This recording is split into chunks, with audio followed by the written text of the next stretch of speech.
Ya, silakan melakukan presentasi. Hari ini saya lihat ada 2 orang, yaitu Satria, kemudian dilanjutkan dengan Ivena ya. Ini tugas kelompok, Mer. Jadi akan presentasi Ya, sama-sama. silakan melakukan presentasi Oke. gitu ya. Sesudah Satria itu dilanjutkan dengan Ivena. Oke. Baiklah, selamat pagi semua. Perkenalkan, saya Satria Amu, dan juga ada teman kelompok saya. Pada saat ini kami akan melakukan presentasi terkait tugas kelompok dengan topik komputer pribadi dan juga perangkat lunak. Di kelompok ini terdapat dua anggota, yaitu saya sendiri Satria Amu dan juga Ivena Manembu. Pada topik pertama yaitu adalah terkait usulan Alan Turing. Alan pernah mengusulkan untuk mempertimbangkan pertanyaan, dapatkah mesin itu berpikir? Nah, dari pertanyaan itu harus dimulai dengan definisi, yaitu mesin dan berpikir. Kemudian Alan melakukan yang namanya permainan imitasi. Permainan imitasi ini dimainkan dengan 3 orang, yaitu seorang pria A, seorang wanita B, dan seorang interrogator C. Yang mungkin dari kedua jenis kelamin, interrogator berada di dalam sebuah ruangan yang terpisah di depan 2 lainnya. Objek permainan untuk interrogator adalah untuk menentukan mana dari 2 lainnya adalah laki-laki dan perempuan. Dia dia dia tahu mereka dengan label X dan juga Y, dan di ujung permainan dia akan mengeluarkan input, akan mengeluarkan hasil, yaitu X adalah A dan Y adalah B, atau X adalah B dan Y adalah A. Berikutnya, dapatkah mesin itu berpikir? Apakah interrogator akan salah dalam memutuskan ketika permainan akan dimainkan seperti ini? Sepertinya dia melakukan permainan yang dimainkan antara pria dan wanita. Pertanyaan-pertanyaan seperti ini yang menggantikan pertanyaan dari Alan itu sendiri, yaitu dapatkah mesin berpikir?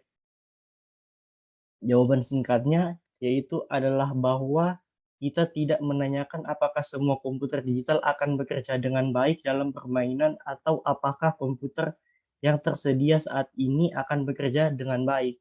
Tetapi apakah ada komputer yang dapat dipercaya yang akan bekerja dengan baik, tapi ini hanya jawaban singkat.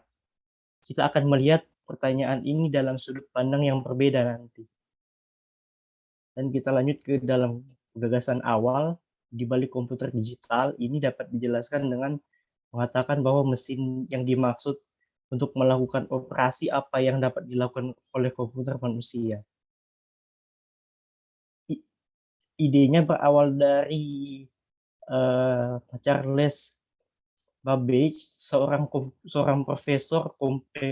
profesor matematika dari Lucasian di Cambridge dari tahun 1828 hingga 1839. Ia merencanakan mesin seperti itu yang disebut mesin analitik, tapi tidak pernah selesai.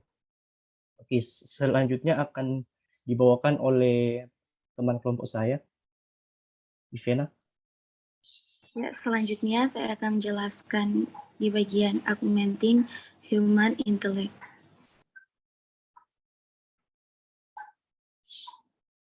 Nah, di sini di bagian sini, dengan kecerdasan Engelbart memahami kemampuan untuk memahami dan memecahkan masalah. Oleh karena itu, augmentasi kecerdasan berarti meningkatkan kemampuan untuk memahami dan memecahkan masalah.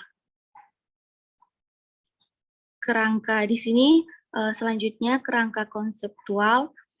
Di sini kerangka konseptual dapat digambarkan sebagai manusia atau agen cerdas yang beroperasi dengan segala cara organisasi. Engelbart berfokus pada pengintegrasian artefak komputer dan kecerdasan manusia untuk menciptakan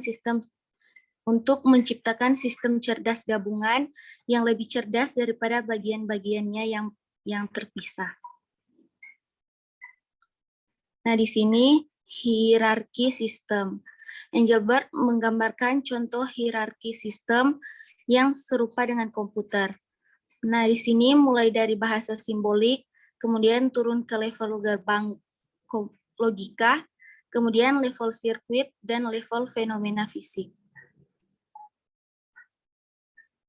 Nah, di sini kesimpulannya, yang dimaksud dengan augmenting human intellect adalah meningkatkan kemampuan seseorang untuk melihat situasi masalah yang kompleks, untuk mendapatkan pemahaman yang sesuai dengan kebutuhan khusus, dan untuk mendapatkan solusi atas masalah. Sekian dari presentasi dari kelompok kami. Sekian dan terima kasih.